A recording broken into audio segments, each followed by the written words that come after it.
Boa noite, queridos amigos aguaianos.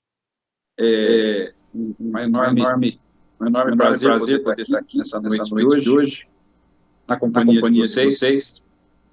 Pedir um pouquinho nossa desculpa, por esse atraso no início das nossas programações, mas nós também estamos naquela fase de aprender a lidar com as tecnologias, que a gente acaba apanhando um pouquinho. Quando a gente acha que está certo, às vezes ainda corrigir alguma coisa e a gente acaba atrapalhando um pouquinho, mas com certeza, à medida que a gente vai se utilizando mais dessas tecnologias, da forma de utilizar da maneira correta, com certeza a gente vai, com o passar do tempo, melhorar um pouquinho também, para que a gente possa cumprir os horários de forma combinada. Então, antes do peço desculpa por esse atraso, mas foi mais questão técnica do que qualquer outra coisa.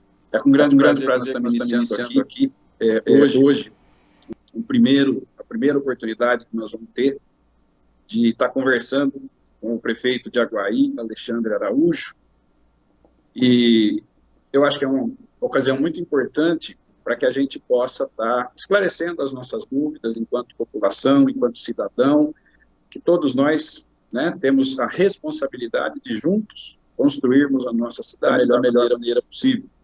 Então é muito gratificante a gente ter essa oportunidade de poder estar conversando com o nosso prefeito e ele poder estar passando a maneira como ele está vendo, né, o momento da nossa cidade e tudo mais, e que também a população possa estar interagindo, não ao vivo por enquanto, mas ainda não temos essa capacidade de estar interagindo ao vivo, mas nós vamos estar elaborando mais sessões, provavelmente, acho que todas as segundas-feiras, a intenção da gente poder estar junto e levar esse minuto de bate-papo com a nossa população.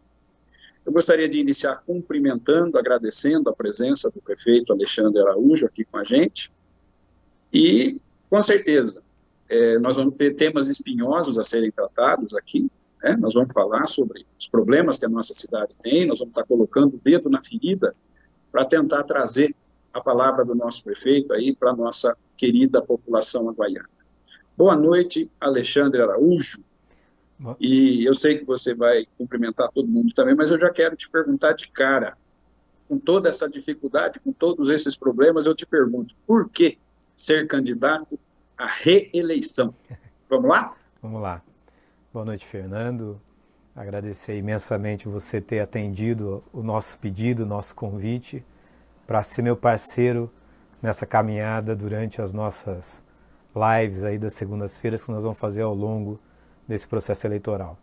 Cumprimentar a todos que estão nos assistindo no grupo do nosso prefeito, agradecer a todos também pela disponibilidade, pelo interesse, pela ajuda e apoio que tem me dado nos últimos meses, que tudo isso foi muito importante também, inclusive para tomar decisão. E, Fernando, indo para a sua primeira pergunta, o porquê da reeleição? Eu confesso a você que foi um processo de reflexão muito longo para eu tomar essa decisão de ser candidato à reeleição. É nítido, notório, eu sempre disse para todo mundo que eu hoje sou contra o processo de reeleição. Eu não estava preparado para enfrentar uma reeleição por questões de conceito, pelo que eu vi nos últimos anos no Brasil, que a reeleição passou a ser um instrumento em si mesmo, né? Ao invés de ser um momento em que você avalia se o que foi feito atendeu a maioria e aí você dá mais um voto de confiança ao gestor, mas acabou que nós políticos acabamos transformando o Instituto da Reeleição num instrumento de permanência no poder e muitas vezes sem poder levar às pessoas o serviço necessário, honrar os compromissos, e isso me fez refletir muito sobre a possibilidade ou não de ser candidato à reeleição. Landive e eu, nos últimos tempos, discutimos muito sobre isso e também com o nosso grupo político. Afinal, quando você passa a ser mandatário com mandato público, você deixa de ser um pouco dono da sua vida. E o grupo entendeu que nós precisávamos sair candidatos à reeleição para que a gente possa dar continuidade ao trabalho que nós estamos fazendo. Porque a gente avalia que o nosso plano de governo, se não foi totalmente atendido, cerca de 90% do que nós nos comprometemos a fazer ou foi entregue ou está em fase de entrega, e o grupo entendeu que nós deveríamos disputar a reeleição para dar continuidade a esse trabalho para que ele possa amadurecer, para que a cidade possa entender o que é viver numa normalidade institucional. A Guaí nos últimos anos vivia em guerra, né? Gritaria para lá, para cá, ameaças, e você não tinha uma tranquilidade na cidade institucional onde você tivesse condições de levar a cidade a bom termo, conversando com as lideranças da cidade. E isso me fez refletir muito em Olandiva. Numa certa sexta-feira à noite a gente decidiu então que nós íamos enfrentar mais essa eleição. Então é um conjunto de fatores que fez com que nós tivéssemos tomado a decisão então de enfrentar mais essa eleição. E reeleição é continuidade. Você discute se o que você fez e está fazendo, a sociedade quer que continue com mais ou menor intensidade, mas enfim, é levar à sociedade o que nós fizemos, quais são as propostas para aprofundar o que nós estamos fazendo e ver se a sociedade compreende se é necessário ou é a oportunidade de haver a continuidade de um modelo de governo que nós imaginamos que implementamos em Aguaí em relação ao que nós vimos no passado. É isso.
Bom, estou de volta.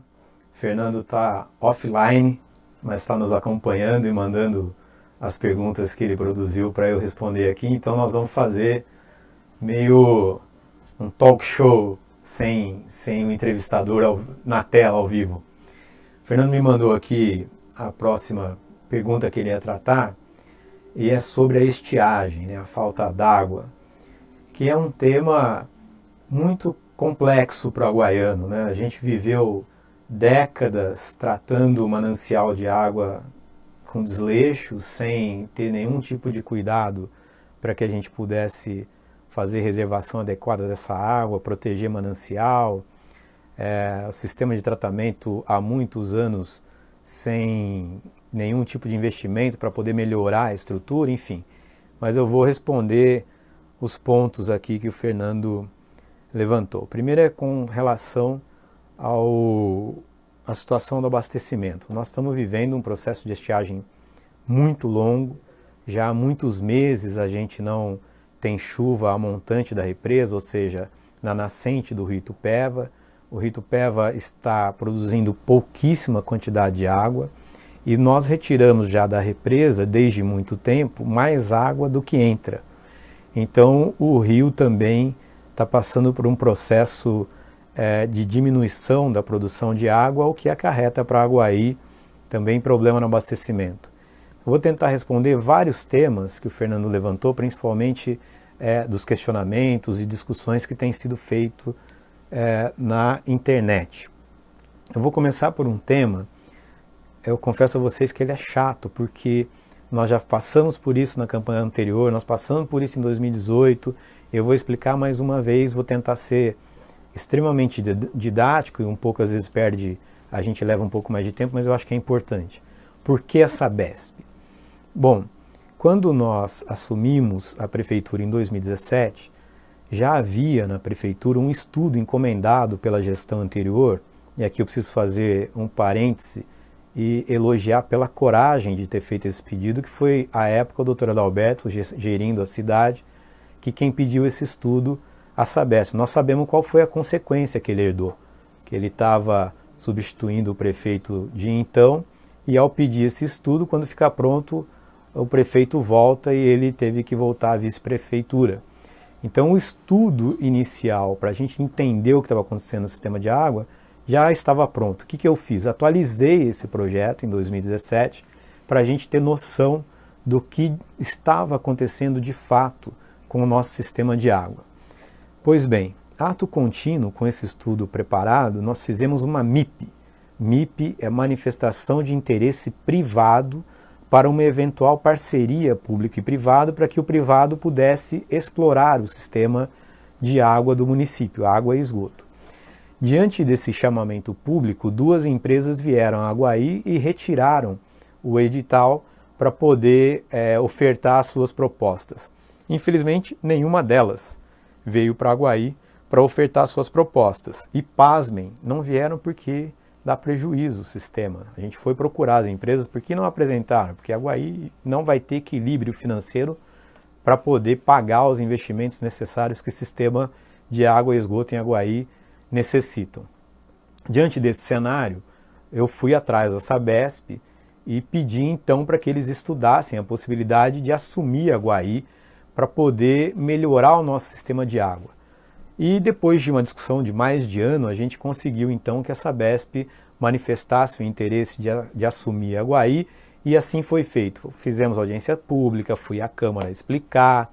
Aí tem um detalhe muito interessante, que tem vereador que diz o seguinte: pô, mas não fez licitação, isso é coisa de vereador. Primeiro que não conhece a lei de concessão de serviço público através de contrato-programa, porque a concessão de serviço público está preconizada em lei federal, e empresa pública você contrata sem licitação através de um contrato-programa. Então, aí está o primeiro desconhecimento. Eu não sei se é por falta de trabalho ou se é por ignorância. A segunda é de que a Sabesp não nos dá contrapartida sobre a concessão que recebeu. Aqui, eu acho que é mais má fé do que ignorância, porque foi votado por unanimidade na Câmara um projeto que cria o Fundo Municipal de Saneamento Básico, e nesse fundo a Sabesp vai contribuir com R$500 mil por ano para a gente investir em infraestrutura na cidade com foco em drenagem urbana. Isso vai dar R$15 milhões ao longo do contrato. Então, se o vereador vota a favor da criação do fundo para que a Sabesp dê em contrapartida R$500 mil por mês e diz que a Sabesp não dá nada em troca, ou também vota sem ler, está trabalhando mal, ou é pura má-fé de gente que faz política tendo como plataforma mentira, porque infelizmente no século XXI tem gente que ainda se guia por fake news e pela mentira, e aí você tem que estar o tempo todo tendo que explicar esse processo, dizendo para as pessoas como funciona e tal, mas a minha obrigação é estar explicando e combatendo principalmente a mentira, a má-fé e a ignorância. Às vezes a ignorância é uma escolha de vida. Além disso, a Sabesp vai investir em todo o sistema de água de Aguaí ao longo desse período cerca de R$70 milhões, sendo que a maior parte nos primeiros anos da concessão.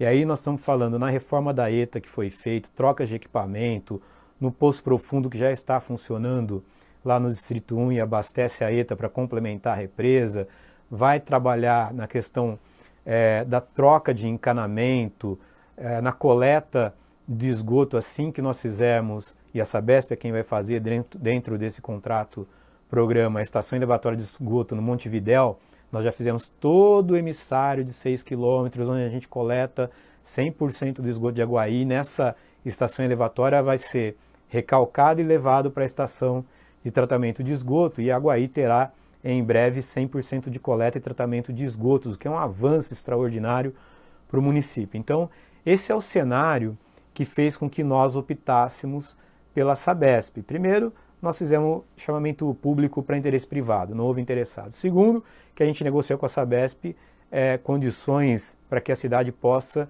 ver o seu parque de infraestrutura de saneamento bem estruturado, bem cuidado, e paga a gente. Quem diz que Aguaí não paga água, tem duas alternativas. Ou não pagava o IPTU, porque a taxa vinha dentro do IPTU, ou não pagava mesmo. Eu vou dar um número aqui, cerca de quase 5 mil ligações clandestinas de água, quando a Sabesp assumiu o sistema.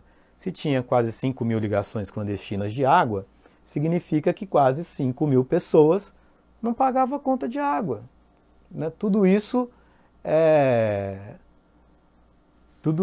impacta na cidade. As pessoas não pagam, querem de graça, e aí nem a prefeitura sabia que tinham essas quase 5 mil ligações clandestinas. Então tudo isso são processos que ao longo do tempo a memória vai se perdendo, mas nessa hora a gente tem condições de trazer à baila para que todos possam ter informação correta. Se não acreditar no que eu estou dizendo aqui, requeira a Sabesp, peça informações, que lá vai receber as informações relativas a como eles encontraram o nosso sistema de água. E outra informação muito importante é que depois que a Sabesp assumiu, reduziu o número de busca no nosso sistema de saúde sobre problemas estomacais, aquilo que as pessoas procuram, o posto de saúde, em 50%. Então tem reduzido a procura do sistema de saúde, e um pouco é em razão das doenças de vermes, enfim, outras bactérias que eventualmente pudesse ter no nosso sistema de água. Com relação ao pagamento da tarifa, e hoje a gente tem processo de colocação de instalação de hidrômetro na cidade, eu acho engraçado que algumas pessoas vieram até mim e disseram: pelo amor de Deus, não deixe instalar hidrômetro na cidade, porque está no processo eleitoral. Gente, administrar, você tem que fazer escolhas e arcar com as consequências das suas escolhas. Eu tenho certeza absoluta que a escolha de passar para a Sabesp o sistema foi a melhor. Tem gente que não gosta, tem gente que não quer, tem gente que acha um absurdo, e eu acho que está correto, e uma boa parcela da cidade, quero crer que a maioria silenciosa, concorda comigo, que a gente precisa ter um bom sistema de água e de esgoto e pagarmos as tarifas. Quem já está hidrometrado e talvez não tenha condições de pagar, quando nós aprovamos a parceria com a Sabesp, existe lá a tarifa social. As pessoas que não têm condições de pagar a taxa d'água com hidrômetro, que está muito caro, a renda familiar é baixa, é só procurar a Sabesp e fazer então a sua solicitação de tarifa social, que se tiver dentro das regras, receberá uma tarifa menor. E isso vai se dar a partir do momento em que as pessoas tenham os hidrômetros instalados nas suas casas. Portanto, a gente não pode transformar um processo de melhoria no nosso sistema de água como se fosse uma guerra. A Aguaí precisa passar por isso. Eu recebi um empresário... Só um minuto, gente. Recebi um empresário essa semana que me disse o seguinte: olha, eu sempre tive... Empresário do ramo imobiliário. Eu sempre tive vontade de investir em Aguaí. Eu nunca investi porque em Aguaí não tinha água, não tinha esgoto. Como é que se investe numa cidade como essa? E ele tinha razão. Né? Como é que a cidade pensa em crescer se não tem dinheiro para isso? Aí vem outra polêmica. Por que não DAE? Por que não SAI? São modelos, e eu fui vereador à época, o doutor Adalberto, veja como eu era um homem já também preocupado lá nos anos 90 com o nosso sistema de água. Mandou um projeto de lei para a Câmara, criando o Sistema Municipal de Água e Esgoto, o SAI. Nós votamos, eu votei favorável, a emenda que criou inclusive a tarifa social naquele modelo é minha, e isso acabou não sendo implantado, mas tem um desafio, gente, tanto DAE quanto SAI. Onde é que o município vai arrumar dinheiro, sendo que a inadimplência do IPTU está nas tampas, a dívida ativa que as pessoas devem para a cidade passa com mais de 20 milhões de reais para capitalizar uma empresa dessa? Como é que você põe dinheiro numa empresa dessa para fazer investimentos, sendo que não tem dinheiro na cidade? Então a opção pela Sabesp também passa pela capacidade de investimento, porque a cidade não teria condições sequer, criando um departamento, de fazer investimentos necessários. Vai tirar de onde? Não tem tarifa, não tem caixa na prefeitura. Mágica não faz. Pode eventualmente buscar financiamento. A Aguaí até os últimos anos não tinha sequer condições de tomar empréstimo para fazer esse tipo de investimento. Agora tem, mas antigamente não tinha. Então são temas delicados, são temas complexos que a gente não pode tratar assim de forma tão singela como alguns especialistas de internet tendem a fazer. Então essa é uma explicação que a gente está dando. O nosso sistema hídrico ele está em crise, falta água, a Sabesp está buscando água em 3 pontos diferentes para poder fazer o equilíbrio da água na represa e na ETA para poder fazer o abastecimento, e isso de fato gera um estresse. E a sociedade precisa colaborar porque não tem água. Vindo para cá agora, fazer a nossa live, eu vi uma série de residências que as pessoas estão lavando calçada, gente. Lava calçada, lava a rua, depois quando falta água reclama e me xinga, como se eu fizesse chover também. Por enquanto, ainda não há condições de fazer isso. Então, esse é um resumo, o Fernando está aqui do meu lado já, esse é um resumo bem singelo sobre o que a Sabesp está passando para poder dotar a Aguaí de água e para que a gente espera que torça, que chova logo do final do mês em diante, para que a gente se livre do rodízio, mas todo mundo tem que ter a consciência que a água é um bem finito. Se nós não cuidarmos, ela vai acabar. Tem a questão do desoceramento da represa, que está também no projeto de investimento da Sabesp, mas você não desassoreia a represa se ela está cheia, tem questões de turbilhão de água, enfim. Tem uma série de questões técnicas que não passaram despercebidas ao longo desse processo. Então, é uma relação que eu vou enfrentar, eu vou pagar o preço que tiver que pagar para defender a decisão, que eu tenho certeza absoluta que foi a melhor para Aguaí, para gerações futuras de Aguaí, e nós vamos ter condições de, num futuro muito breve, viver muito melhor na cidade do que a gente vivia antes com o sistema concedido para a Sabesp. Eu acho que, olhando para o Fernando aqui, era mais ou menos isso, né, Fernando? Não sei se tem mais alguma questão relativa à Sabesp. O tempo que eu me desloquei, eu perdi a tua... Mas eu falei aquilo que está no item, que está combinado, do DAE, sobre a Sabesp de dar o investimento em troca da concessão, sobre a licitação pública, o abastecimento de fato está com problema em razão da falta de chuva e da estiagem. Eu fiz esse resumo que a gente preparou ao longo desses últimos dias. Acho que sobre a Sabesp é isso.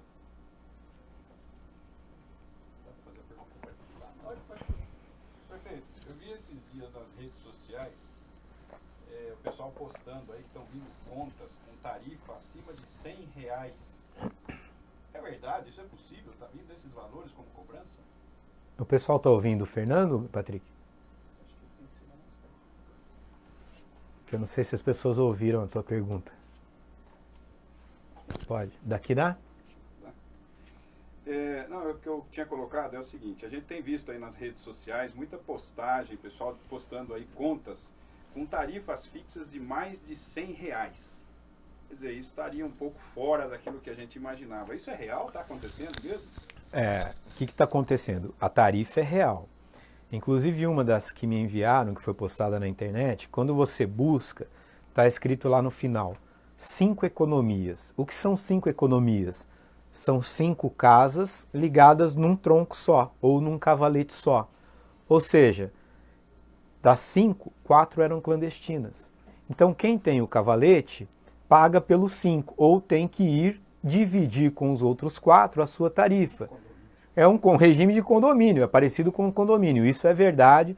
Muitas dessas contas estão naquelas que a prefeitura sequer tinha conhecimento, de ligações clandestinas, então uma parte da cidade de fato não pagava água mesmo. E agora vai precisar pagar. A Sabesp foi de casa a casa para poder fazer a vistoria para a instalação do hidrômetro. Tem como resolver isso? Tem.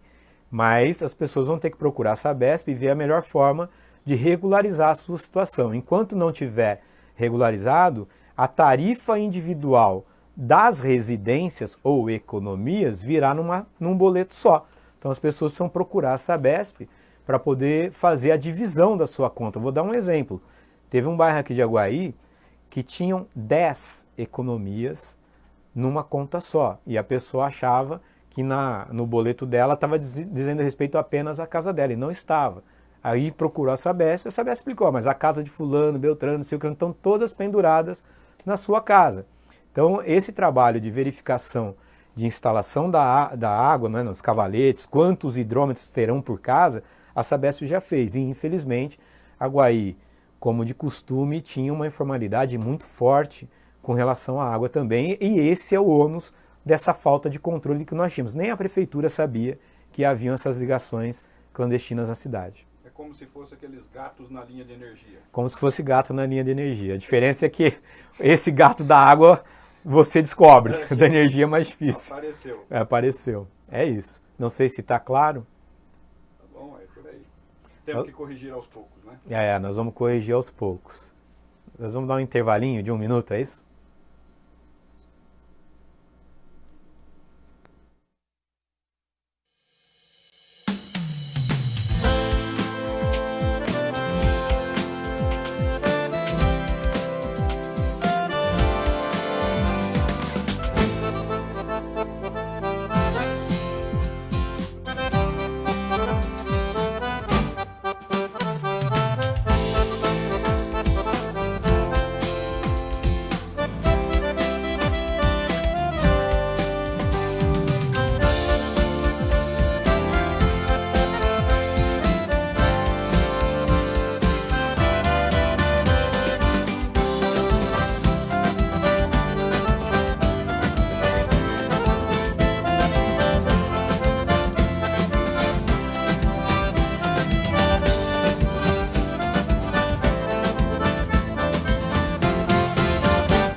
Voltando aqui então agora, continuando o nosso bate-papo com o nosso prefeito Alexandre Araújo, precisamos fazer uma mudancinha rápida aqui, porque a tecnologia está dando de 10-0 em cima de nós hoje, mas a gente chega lá, nós somos teimosos e não vamos deixar a peteca cair. Alexandre, vamos continuar falando mais um pouquinho sobre a questão da água, que é o assunto mais quente do momento, né? Está mais quente o assunto da água do que o clima nosso ultimamente. Então seria importante, uma pergunta que a gente ouve muito na rua e às vezes ouve até sugestão de solução.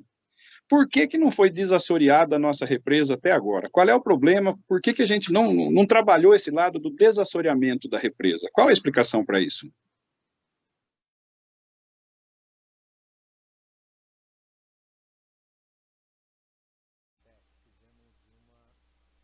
Um trabalho de desassoreamento da represa próximo do motor de captação. Nós aprofundamos ali num raio de 30 metros, cerca de 8 metros de profundidade, para poder aumentar o volume reservado próximo à bomba.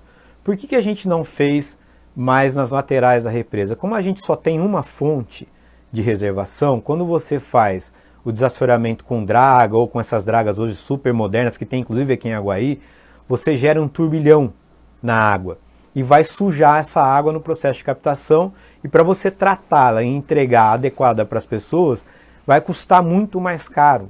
E às vezes talvez você vai perder qualidade e tempo na produção. O que a Sabesp vem estudando com relação a isso é, primeiro, eles optaram por fazer um poço profundo que está em produção, hoje produz cerca de 15 litros por segundo, é o equivalente a 10% do total que a represa teria capacidade de reservar por dia, que é o que a Sabesp entrega nesse posto na ETA diretamente, nem passa pelo motor de captação, vai direto no sistema de tratamento de água bruta, que eles chamam. E aí, para depois você ter condições de desassorear a represa. São trabalhos que você tem que estar fazendo simultaneamente. Vamos lembrar que 2014, 17, agora 20, nós estamos vivendo um período de estiagem. Já está virando ciclo, né? São 3 momentos em intervalos de 3 anos que a gente está tendo uma estiagem muito longa. Nós estamos aqui com uma estiagem que não se vê há 27 anos com relação ao regime de chuvas. Então a tendência é que chova menos. Chove menos, nós temos que gastar menos água. Falar em gastar menos água, as pessoas ficam bravas comigo, mas eu não vou deixar de dizer. Aguaí consome quase 3 vezes mais água por habitante do que consome São João da Boa Vista. E não dá, gente, não dá, não há sistema de abastecimento de água que aguente um negócio desse. A gente consome muita água, são quase 500 litros por pessoa. É muita água isso. Então a gente precisa também ser mais cuidadoso, mais parcimonioso com a questão do consumo de água. A gente precisa reduzir a nossa quantidade de consumo de água diariamente, senão não há sistema que aguente. Nós vamos sair por aí furando o poço, é bom lembrar, lembrei dos poços aqui. Havia uma série de poços perfurados na cidade e, por coincidência, acho que 4 ou 5 deles no mesmo quadrante. Se você tem 4 ou 5 poços, muito agricultor rural e empresário que está me ouvindo falar agora deve compreender o que estou falando. Se você põe 4 ou 5 poços no mesmo quadrante, você não vai ter produção de água suficiente. Então o videozinho que rolou por aí, daqueles que pouco trabalham e pouco conhecem, é em razão de poços estarem próximos um do outro e não darem produção adequada. Os demais poços estão todos produzindo. Então daí você tira a ideia do quanto nós consumimos. Dos 16 poços devem ter acho que 12 ou 11 em atividade agora em Aguaí. Você imagina, poços, represa, 3 pontos de fora que estão transportando água para a represa, mais o poço profundo. É muita água. Então, com relação ao desassoreamento é isso. É um conjunto de ações e momentos que você tem para poder resolver essa situação.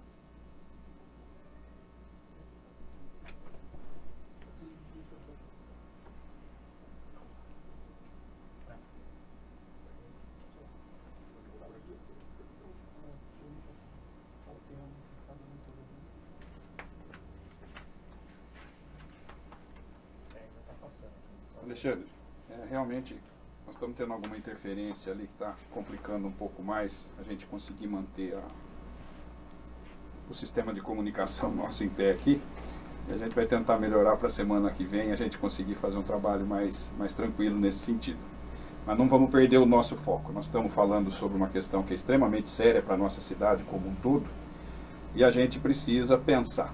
E eu te faria uma pergunta, hoje com a experiência de todo esse processo, toda essa vivência, o conhecimento, hoje a Sabesp dentro do município de Aguaí, já vivendo na pele, né, toda essa questão, toda essa demanda da nossa cidade, fica aquela pergunta, nós temos uma solução definitiva para essa questão da água? Nós vamos chegar a resolver isso algum dia? Tem. A pergunta é muito pertinente, Fernando. Primeiro que quem sabe faz ao vivo. A gente enfrenta as dificuldades do quem sabe faz ao vivo e vamos tocando, e as pessoas que estão nos ouvindo e assistindo, a gente perde um pouco de paciência. Mas tem. Olha, quando nós aprovamos o projeto de concessão para a Sabesp, foi para a Câmara uma brochura. Isso é para quem gosta de ler, né? E quem tem a obrigação de ler deveria ter lido, que foram as pessoas que votaram, seja a favor ou contra, teriam a obrigação de ler as brochuras que a Sabesp enviou à Câmara. Nessa brochura tem lá todos os investimentos previstos ao longo de 30 anos no nosso sistema. Em 2037, estava previsto, em razão do crescimento da cidade, na estimativa do crescimento da cidade, buscar água no rio Jaguari, para complementar o sistema de abastecimento de água. Isso em 2037. Quem fez a lição de casa e leu o processo deve ter visto lá. Quem não leu, sai por aí falando mentira e espalhando fake news. E a Sabesp, diante desse problema de estiagem muito grave, resolveu, a nosso pedido, em discussão com a Sabesp, antecipar esses investimentos. São alguns milhões de reais que serão antecipados de 2037 para agora, para que a cidade possa, então, ter água sem interrupção, que será captada do rio Jaguari. O primeiro projeto de topografia geométrica já foi feito, a Sabesp já sabe, inclusive, quais são as distâncias, alturas que essa água vai ter que vencer para poder chegar até a ETA, e em breve eles fazem o projeto, então, a licitação para o projeto da implantação dessa adutora, para depois licitar a obra da adutora. Enquanto isso não acontece, o que nós precisamos fazer? Gastar o mínimo possível, porque senão, de fato, a gente corre um risco muito alto de ficar sem água. E esse é um tema, Fernando, que parece tabu, mas eu repito aqui, eu não tenho medo de discuti-lo, porque eu tenho certeza absoluta que, dentre as mais variadas decisões que eu tomei enquanto prefeito nesses 3 anos e meio, essa foi a mais acertada, com certeza. Que bom que a gente tem essa perspectiva e essa expectativa pela frente, né? Falo, realmente contar com o tempo e achar que as coisas vão mudar ou vão melhorar por si só é muito arriscado, é um jogo muito grande, e a qualidade de vida das pessoas precisa realmente de planejamento. Então, eu acho que o caminho é esse, né? É muito interessante a gente saber que podemos contar com isso, mesmo que demore um pouco para ser implantado, nada se faz do dia para a noite. E também temos que reconhecer que não é o primeiro ano que nós estamos passando por esse problema de seca. Acredito, né, e não tenho acompanhado muito as notícias na região, mas eu acredito que toda a região nossa, cidades vizinhas, também estão tendo problemas muito parecidos com os nossos. Não é isso? Bastante. Quase todas elas. Então tá bom. Alexandre, vamos sair um pouco dessa questão de Sabesp, dessa questão de água. A gente vai voltar nesse assunto em outras oportunidades, com certeza. Durante a semana a gente vai estar selecionando possíveis novos questionamentos aí que tenham a esse respeito, para que a população tenha a oportunidade de ouvir as informações corretas, partindo de fonte segura, fonte limpa, e não dos fake news que a gente está acostumado a ver por aí, né? Principalmente nessa época de campanha, onde as coisas acontecem numa velocidade absurda e cada hora uma mentira maior que a outra, né? Vamos falar um pouquinho, deixa eu ver o que mais que nós temos aqui dentre as colocações das pessoas. Vamos falar um pouquinho de hospital? É vamos outra lá. pedra no sapato, né? Que nós vamos resolver. Vamos falar um pouquinho de hospital. É um assunto que está aí, a gente já virou da outra campanha para essa, e a gente tem que dar uma satisfação para a nossa população, né? Como estão as obras do hospital, Alexandre? As obras estão indo para a fase final já. Vale lembrar, quando da campanha em 2016, nós fizemos um estudo e nós escolhemos um modelo de hospital-dia, onde nós teríamos condições de implantar na Santa Casa, em cerca de 1 ano e meio, esse modelo de hospital.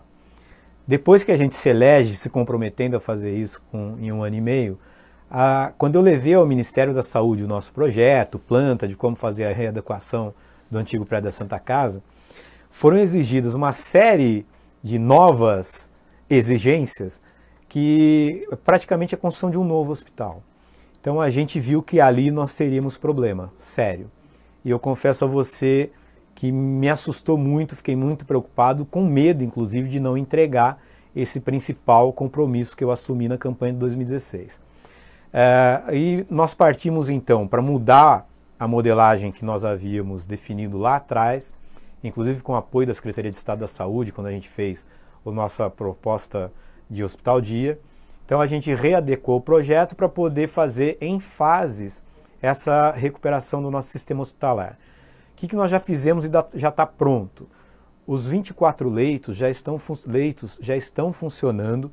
Hoje, onde é o centro de triagem da Covid-19, a gente está lá já há alguns meses atendendo as pessoas com síndrome respiratória, suspeitas de doença com síndrome respiratória. Já salvamos inúmeras vidas ali. Aqui quero fazer um parênteses e agradecer aos profissionais da saúde que têm tido muita coragem para enfrentar essa doença desconhecida que a gente está enfrentando agora. Esses leitos todos com suporte à vida, com sistema de gases para reversão, inclusive em UTI desses leitos. É lógico que com todo um processo junto ao Ministério da Saúde, Secretaria de Saúde, DRS, para que isso um dia possa dar suporte à vida. Então esses leitos todos já estão funcionando. As obras da segunda fase, que é fazer a urgência e emergência diante desses do ambulatório e também dos leitos, está em fase final. Nós tivemos problema com a empresa que estava fazendo a obra, ela desistiu no meio do caminho. Nós tivemos que negociar com a segunda colocada para assumir nos mesmos preços, nos mesmos cronogramas, para entregar. Essa semana semana passada foi feita já a primeira fase da laje dessa urgência e emergência. Em breve a gente faz toda a fachada, inicia-se, o material já está todo aqui em Aguaí, e uma parte que a gente entra no antigo prédio da Santa Casa também em construção. Então a gente tem várias frentes dessa urgência e emergência que está sendo construída. A nossa expectativa é que até o final do ano todo esse conjunto esteja pronto.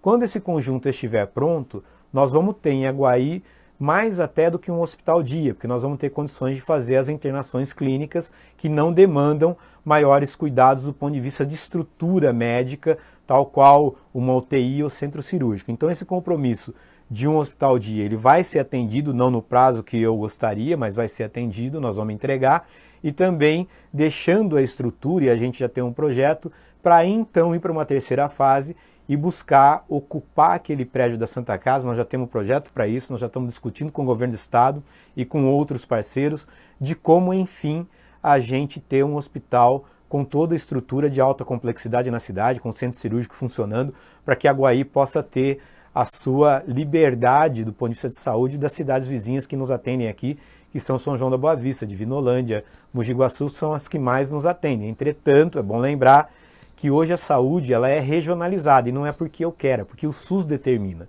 Então algumas coisas sempre serão feitas nas cidades de referência, que são Divinolândia, São João, Mogi Guaçu principalmente, sem contar as de alta complexidade, que vai para Campinas, São Paulo, Barretos, Bauru, enfim, é uma série de outras especialidades que nós não teremos condições de ter aqui, mas são passos que a gente vai dando para poder entregar à cidade uma estrutura de saúde melhor do que ela tinha. Lembro a vocês que lá em 2017, quando eu assumi, eu tenho um amigo que é viciado na internet, ele me entregou uma lista de matérias relativas à saúde, que a gente não tinha condições de dar atendimento em UBS, no pronto-socorro, era o caos total. E hoje a Aguaí tem um atendimento que está emberado a cada ano 500 mil de atendimentos por ano no nosso sistema de saúde. É um negócio maluco. Então melhorou muito, tanto é que a gente vê bem menos reclamação relativa ao sistema de saúde do que víamos antes. Então a gente vai gradativamente melhorando o sistema. Lembrando sempre que tudo que nós estamos fazendo no sistema de saúde pública de Aguaí é com recurso próprio, dinheiro da cidade. Por isso que é importante pagar o IPTU em dia, por isso que é importante negociar as dívidas do passado, que hoje está batendo no total quase 25 milhões de reais. E ali tem que fazer um parênteses, que o nosso amigo e deputado Cauê Macris também contribuiu com uma emenda para o Centro de Material Esterilizado dentro da Santa Casa, do antigo prédio da Santa Casa, está sendo construído, inclusive, simultaneamente as obras que nós estamos fazendo, mas a maioria absoluta desses recursos de saúde que nós estamos investindo aqui são gerados no município, são dinheiros que as pessoas de Aguaí pagam através de seus impostos. Está aí uma das importâncias do porquê pagar imposto em dia, do porquê pagar imposto, né? Tem gente que fala, não vou pagar imposto.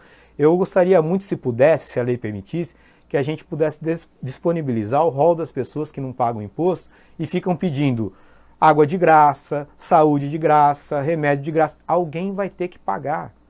De onde sai isso? O dinheiro não nasce em árvore, nasce do imposto que as pessoas pagam. Por isso que morar em cidade tem custo. A gente tem uma série de serviços que são prestados e de onde sai o dinheiro? Do imposto que nós pagamos. Então é importante a gente manter, eu sei que é difícil, eu sei que em momentos de crise a primeira coisa que a gente deixa de pagar é imposto, mas o esforço de pagar é necessário para que a gente tenha uma cidade relativamente adequada, para que as pessoas consigam viver melhor aqui. Esse é um trabalho que a gente tem feito. Melhorou a questão de pagamento de IPTU, reduziu muito a inadimplência aqui, mas nós temos um estoque de dívida de IPTU enorme, chega a ser mais de 25% do orçamento da cidade por ano.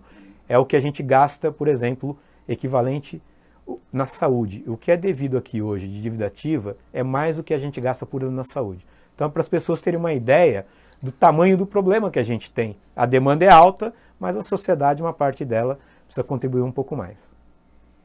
Ok. Como você colocou que pelo andar da carruagem, a perspectiva de nós termos um hospital até mais completo, né? Não completo, mas com mais opções até do que a visão inicial, nós temos oportunidade aí de ter mais recursos, né, no hospital, pelo que você estava colocando.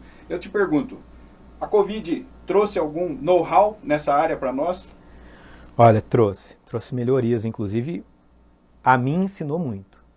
Eu tive que estudar muito saúde, mais do que eu conhecia, muito mais.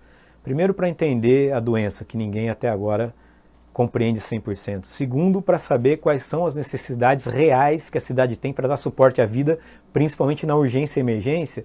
E nós aqui tínhamos uma estrutura muito diminuta, embora atendesse em razão da quantidade de emergências que a gente tinha na cidade, mas você vai aprendendo que é melhor você ter uma estrutura um pouco maior para poder dar suporte à vida, porque você, além da Covid, acidentes não diminuíram, os infartos não diminuíram, então você vai vendo que a estrutura de suporte à vida principalmente tem que ser melhorada. E hoje a Aguaí tem uma estrutura muito melhor do que tinha antes da pandemia, e isso também em razão dos recursos de socorro que o governo mandou para a gente poder investir em saúde em razão da pandemia. E nós aqui investimos muito bem. Nós investimos em respiradores, nós investimos em monitores cardíacos, em bomba de infusão, então nós temos condições de dar um belo suporte à vida para aqueles que precisam aqui até encontrar uma remoção. Agora, tem algo que eu reporto muito mais importante no aprendizado da saúde do que os equipamentos que nós recebemos. O nosso pronto-socorro, Fernando, recebia em média 350 pessoas por dia. Esse é um número extraordinariamente grande. Cidades do porte de Aguaí recebem de 35 a 50 em média, porque um ponto de urgência e emergência ele custa mais caro. O médico está lá, é plantonista, ele recebe por plantão, o plantão é muito mais caro do que o médico que está lá trabalhando na UBS e recebe por mês. Então muita coisa do que as pessoas precisam não é no pronto-socorro, é na UBS, é no centro de saúde, e o pronto-socorro é o momento da urgência, o momento da emergência. E durante a pandemia, a gente verificou que muita gente, talvez, provavelmente, por medo de ir ao pronto-socorro, onde a gente também está tratando a Covid, diminuiu a procura. E as UBS aumentaram um pouco o atendimento. Então, é um movimento que a gente precisa aprender a fazer também. O pronto-socorro, casos de urgência e emergência. As UBS, as coisas normais que a gente sente ao longo do dia a dia. Esse é um aprendizado que nós estamos tendo, que a sociedade precisa ter, para que a gente tenha, inclusive, um custeio da saúde mais racional, que a gente investe aqui 33% do orçamento em saúde. Quantas UBSs ativas nós estamos hoje? Nós estamos com 5 UBSs ativas, estamos construindo a UBS da Vista da Colina, que vai ser a 6ª, e junto com o posto de saúde a gente vai a 7 unidades, né? Nessa sua gestão, nós melhoramos em quantas UBS? Nós fizemos a UBS do Jardim Aeroporto e estamos construindo a UBS da Vista da Colina. O que a gente fez foi melhorar um pouco as estruturas das UBS que já tinham aqui em funcionamento, principalmente com salas de vacina, melhorando a eficiência e eficácia das equipes de saúde da família. Tivemos alguns problemas com os médicos, né, dos mais médicos, que o governo tirou da gente de uma hora para outra o programa, a gente ficou sem médico, trabalhando por plantão, e agora volta, você tem médico residente mais fixo no ponto. Nós melhoramos um pouco a modelagem da gestão dessas unidades, tanto é que a gente atende muita gente. É o adequado? Ainda não, e eu sempre falo, né? Sistema público de saúde nunca será perfeito, a gente sempre vai querer um pouco mais. Então a gente procura melhorar. E nós temos a previsão, no próximo governo, construir também mais uma UBS entre os bairros da Vila Paraíso, São José, Center City, Santa Úrsula, que também tem que ter a sua UBS, porque hoje essa população vai para o pronto-socorro, eles não têm para onde ir. Então a gente vai construir também no nosso plano de governo, se formos eleitos, a construção de uma UBS na Vila São José para atender essa população também. Quanto que é considerado um número de pessoas por UBS? Qual seria assim vamos dizer, como você já disse, né, não tem um número ideal, mas seria o ideal uma UBS para cada quantos mil habitantes? Aqui em Aguaí, o número ideal de UBS seriam 8 UBS em razão da população que ela tem. E nós vamos atingir essa 8ª UBS construindo a UBS da Vila São José Paraíso, onde você teria a distribuição razoavelmente equilibrada entre a população da cidade. Estaríamos quase chegando perto. A gente estaria perto do que é necessário. A gente teria 8 UBSs com 9 equipes de saúde da família. Segundo o Ministério da Saúde, para Aguaí, esse é o número ideal. Legal, bastante interessante. Se Deus quiser, vamos chegar lá. Vamos mudar um pouquinho, vamos ver se o prefeito está realmente hoje com toda essa disposição. Vamos aproveitar o tempo dele mais um pouco. Tem que ver se as pessoas aguentam ouvir. Por isso a gente às vezes a gente quer falar e as pessoas não querem ouvir. Por isso a gente muda um pouco do assunto, né? Alguma coisa com relação a preconceitos contra a mulher. O que você pensa disso? Fernando, ocorreu um fato, semana passada, onde a internet, gente, não é terra de ninguém, né? E quero crer que por descuido, brincadeira de mau gosto, uma pessoa postou na internet uma foto de uma candidata nossa, fazendo algumas ilações em relação ao programa de governo e ao programa que ela faria. E ela fez um boletim de ocorrência, porque isso nós entendemos que é misoginia, ou seja, as pessoas que têm preconceito em relação à mulher, porque nem a mulher e nem ninguém deve ser tratado assim. Tem que ser tratado com respeito. E o processo eleitoral, ele aflora, né, a falta de respeito, a violência virtual, porque as pessoas acham que atrás de um teclado elas podem fazer o que bem entendem, falam o que querem. E não é assim. A internet, ela é como nós vivendo no dia a dia, com respeito entre as pessoas. Inclusive estava para sair hoje, eu não acompanhei o despacho do juiz em relação a esse caso, mas eu acho que independentemente deste caso, o respeito às mulheres tem que ser fundamental, e não só às mulheres, né? Hoje saiu um caso meu, que tem uma pessoa que passa o dia na internet me chamando de ladrão. E nós pedimos para que ela então, né, fiz um boletim de ocorrência, para que ela, além dela, eu vou ter mais um, que eu vou fazer para um camarada aí aprender também como é que faz. A gente fez um boletim de ocorrência, já que me chama de ladrão, prova, né, porque não pode sair por aí acusando as pessoas do que não é. E o juiz despachou, inclusive, que a pessoa está proibida de falar, de se referir a mim, de chegar perto de mim, de fazer referências a mim, caso contrário, a depender do que escrever, vai presa. Então as pessoas precisam entender que não é assim. Além disso, tem outras coisas, né? Nós vimos preconceito relativos à diversidade sexual, nós vimos preconceito relativo à raça, à cor, e nós vamos combater todo tipo de preconceito. A nossa campanha é uma campanha pela unidade da cidade e contra os preconceitos. Nós vamos combater as pessoas que não respeitam a mulher, as pessoas que não respeitam o negro, as pessoas que não respeitam o homossexual, as pessoas que não respeitam a diversidade e as minorias.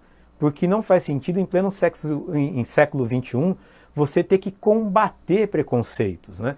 Eu, onde cheguei, vivi preconceitos 1000. Eu sei o que é viver preconceito racial, muito embora eu tenha a cor um pouco mais clara do que as minhas irmãs, que lá a gente fala que a gente é degradê, mas a minha raça é negra, minha família é negra, minha origem é negra, eu tenho tataravô que foi escravo, Então, as pessoas precisam compreender a carga que a gente traz das nossas ancestralidades em relação à raça. O que ser negro significa numa sociedade racista como a nossa, que às vezes sequer expõe o racismo. Você vive um racismo velado. Então, chegar onde eu cheguei, você não tem ideia da quantidade de racismo, por exemplo, que eu tive que enfrentar. E eu tinha um professor na faculdade que ele sempre dizia, ele era negro. Você que é negro, você tem que vencer 2 vezes. Primeiro por você. Segundo, vencer os preconceituosos. Quer dizer, eu tenho condições de ser. Né? Então, para que as pessoas compreendam que a cor da pele, ela não nos faz diferentes do ponto de vista social. Eu tenho um primo, o Matheus, hoje professor doutor da Unicamp, foi o primeiro negro a passar em primeiro lugar em doutorado na USP, é um menino genial. E ele, aos 8 anos de idade, negro, muito negro, morando no Maranhão, estudando numa escola, e ele tirava notas, escola privada, notas altíssimas. Certo dia, um aluno perguntou, professora, por que ele, que é negro, tira nota melhor que a minha? E esse menino, aos 8 anos de idade, teve uma presença de espírito tão grande que ele virou para a professora e falou, professora, diga a ele que cérebro não tem melanina. E eu queria complementar, nem o caráter. O caráter não tem melanina. Né? As pessoas que se fazem algo de um jeito e por trás é outra, também é falha de caráter. Né? Tá lá na árvore, começa e não muda, só na pancada. Triste, né? Mas nós vamos vencer. Sim, quem sabe um dia a gente chega lá, continuar trabalhando nesse sentido que um dia a gente chega lá. Assim. É uma boa expectativa. Mudando mais uma vez, vamos falar um pouquinho aqui do processo de regularização das casas do Jardim Aeroporto. O que você tem para contar para nós? Como é que está o processo lá? Fernando, esse processo é um processo que iniciou-se em 2017. Eu sempre disse para os moradores do Jardim Aeroporto que sempre foram explorados politicamente, que era assim, vote em mim que eu resolvo o teu problema. E nunca resolveram. Pelo contrário, né, foram para lá por problemas eleitorais e estavam lá servindo de massa de manobra eleitoral. E quando nós construímos nosso plano de governo, eu me comprometi a resolver, porque é possível resolver isso, tem lei que resolve isso. A pessoa que está lá, na maioria absoluta, não é culpada de ter invadido a casa, ela foi induzida, ela foi enganada, geraram nela uma expectativa que não puderam entregar. Então tem uma série de variáveis que fizeram com que essas pessoas tivessem invadido essas casas. Nós fizemos um trabalho com o governo do Estado de São Paulo, através da CPUS, que é a Companhia de Obras do Governo. Nós fomos a todas as casas, foi feito um trabalho de levantamento socioeconômico em todas elas. Nós abrimos um processo de regularização fundiária dessas casas. Hoje nós já temos, inclusive, a matrícula de cada casa e a partir desta semana, os funcionários da prefeitura vão procurar essas pessoas já para agendar sua ida ao cartório para lavrar a escritura.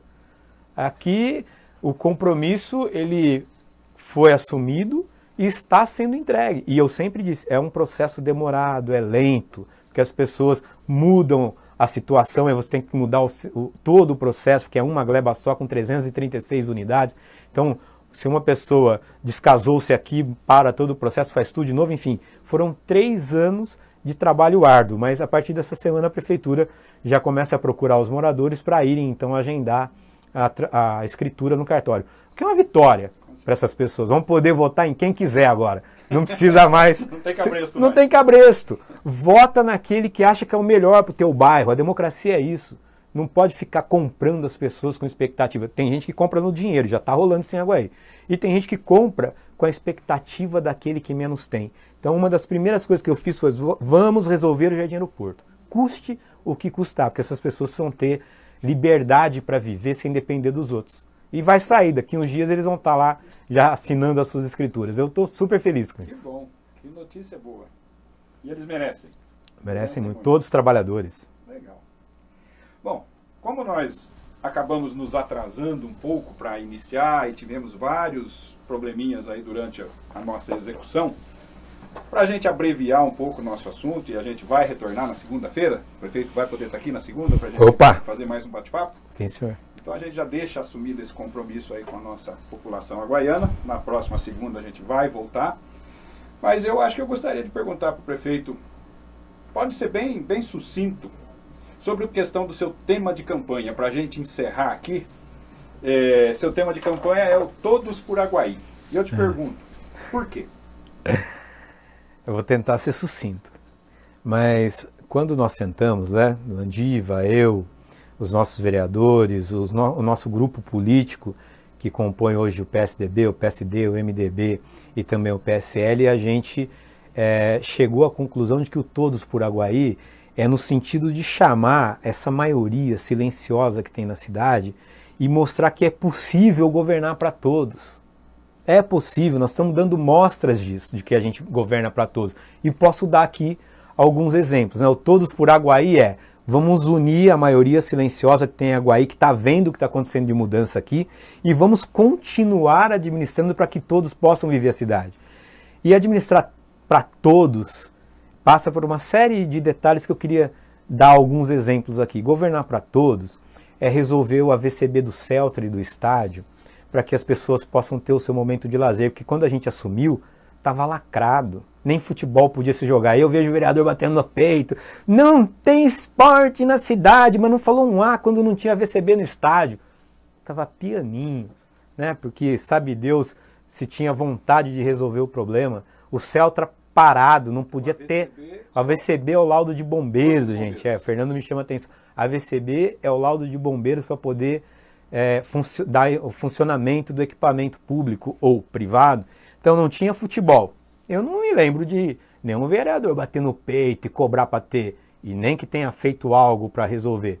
O Celtra inteiro fechado. Nós estamos fazendo hoje uma reforma geral no prédio do Celtra, que não é feito desde a sua inauguração. Eu falei para o Milanês esses dias, Mila, vá ver o Celtra, porque a gente está recuperando o estádio completo, a quadra coberta já está pronta, a quadra externa de futebol de salão, onde os pernas de pau lá vão jogar de sábado, está virando uma quadra oficial, de dimensões oficiais, a piscina está pronta, os banheiros da piscina todos prontos, com acessibilidade, onde é feito o judô está sendo reformado, a sala de artesanato, tudo reformado. Então isso é mostrar que nós teremos governar para todos, onde todos possam conviver em espaço público. Governar para todos é você ir enfrentar um domingão. A primeira vez que eu fui ao domingão também estava sem a VCB lacrado. Então você tem que fazer toda a documentação de bombeiro para poder ter autorização para funcionamento.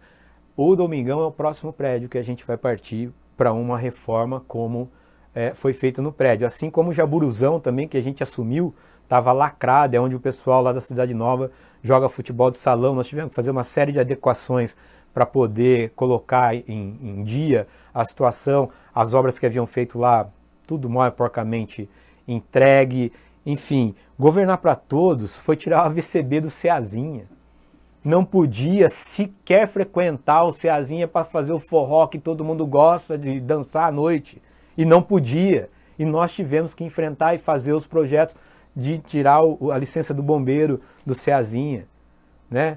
Governar para todos é você estar fazendo a reforma do cinema como nós estamos fazendo agora, é que ainda não podemos fazer nem propaganda, né? A prefeitura, desde quando entra o processo eleitoral, é proibida de conversar com a sociedade. Eu acho isso um absurdo, então a gente não pode fazer comunicação nenhuma. É ver o cinema, né? A estrutura que nós vamos deixar para que a gente possa ter um cine-teatro e um salão de eventos grandes para as formaturas, para os grandes eventos, num lugar que vai ficar belíssimo. Isso é governar para todos. Governar para todos é pegar um distrito industrial onde só tinha mato, tinham 2 empresas, mato, e a boiada lá do nosso vizinho sitiante do fundo, e a gente dotar aquilo de infraestrutura urbana com água, asfalto, luz, esgoto, estação elevatória de esgoto. Agora nós vamos fazer a ciclofaixa para os trabalhadores que têm acesso até lá, e trazer empresas, trazer emprego para as pessoas, a cidade não ter que depender de favor político de ninguém. Isso é governar para todos, é dar liberdade às pessoas de fazer da sua vida aquilo das oportunidades que ela tem pela frente. Governar para todos é gerar oportunidade para que as pessoas possam viver em Aguaí e viver muito melhor. Governar para todos é fazer as casas populares que estavam paradas há décadas e ninguém fez nada. Aí eu vejo esses camaradas falando, por que a prefeitura não faz? Não fizeram nada. Precisa ter vergonha na cara para falar esse tipo de coisa, né? Quando a gente fala de governar para todos, um dos princípios básicos que a gente tem que ter é coerência. Ninguém aqui vai acertar sempre, nós também vamos errar. Mas fazer política, a gente tem que ser com a verdade, tem que ser com coerência, não pode ser com fake news. Né? Vamos fazer um debate público, vem debater comigo.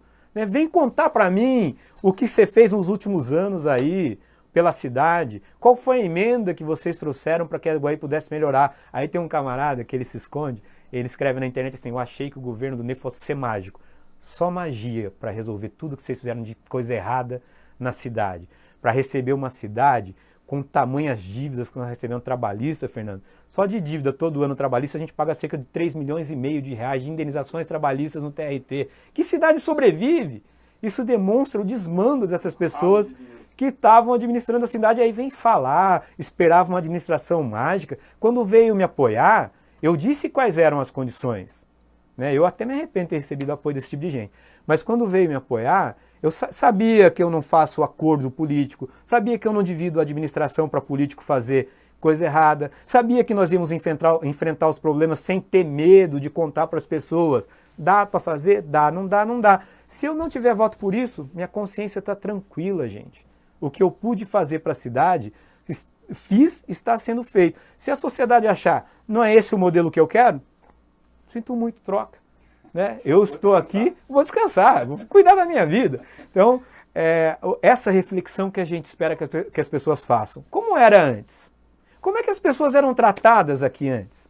Como é que eram os serviços que a prefeitura servia para a comunidade? Eram entregues? Como é que eles tratavam a administração pública da cidade? A organização de tudo, dos documentos. Quando a gente assumiu, o povo que estava lá na engenharia levou até os documentos embora, não tinha um departamento de engenharia.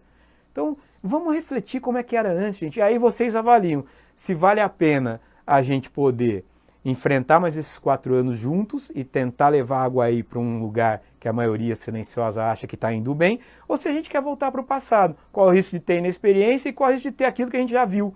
Então é isso que nos move a fazer o Todos por Aguaí. Todos aqueles que querem um Aguaí melhor, eu gostaria de chamar para vir conosco nessa caminhada. E por isso eu peço o seu voto, seu apoio, porque sem voto, sem apoio, a gente não chega lá. Ah, que maravilha. Ô, Alexandre, eu sei que você está cansado, trabalhou o dia todo, só tenho a agradecer essa sua disposição de vir trazer esse bate-papo aqui com a gente. Então, o convite está feito e você já o aceitou para a semana que vem a gente voltar a continuar um bate-papo, né? Maravilha. Tem muita coisa para a gente falar ainda, eu tenho certeza, mas eu quero que as pessoas que estão nos assistindo fiquem com aquele gostinho de quero mais para a semana que vem, que a gente pode voltar a trazer novos assuntos. Com certeza, durante a semana a gente vai estar procurando aí mais algumas coisas para serem debatidas e poder colocar para as pessoas da maneira como você colocou, com transparência, com sinceridade, com responsabilidade acima de tudo e, mais importante, com verdade. É isso que nós precisamos, né? Certo ou errado, bom ou ruim, mas feito com verdade, feito da maneira correta para que as coisas continuem acontecendo no rumo certo. Muito obrigado pela sua presença, agradeço de coração e convido a todos vocês que estão assistindo para que na próxima semana, nesse mesmo horário, se Deus quiser, a gente consegue começar mais cedo e consegue ter menos transtorno técnico. A gente vai tentar se aprimorar um pouquinho até lá, né? E oferecer também para a nossa população até um programa como esse com mais qualidade. Se a gente conseguir, vai ser uma coisa muito boa para nós todos e para a nossa cidade, eu tenho certeza. Deus te abençoe muito. Amém. Obrigado pela presença. E a gente conta com você aí a semana que vem para mais um bate-papo desse tipo. Tá jóia. Eu que agradeço a todos por estarem aqui até agora. Valeu. A gente pede desculpa aí para a população, que eu fiquei meio fora do alvo aqui, né? Mas o alvo não sou eu realmente, o alvo é o prefeito. E por questões técnicas, a gente até tentou viabilizar as duas imagens aí para ficar um bate-papo mais tranquilo. Como não foi possível, o importante é que vocês tiveram a oportunidade de estar com o Alexandre Araújo, o nosso prefeito de Aguaí. Muito obrigado.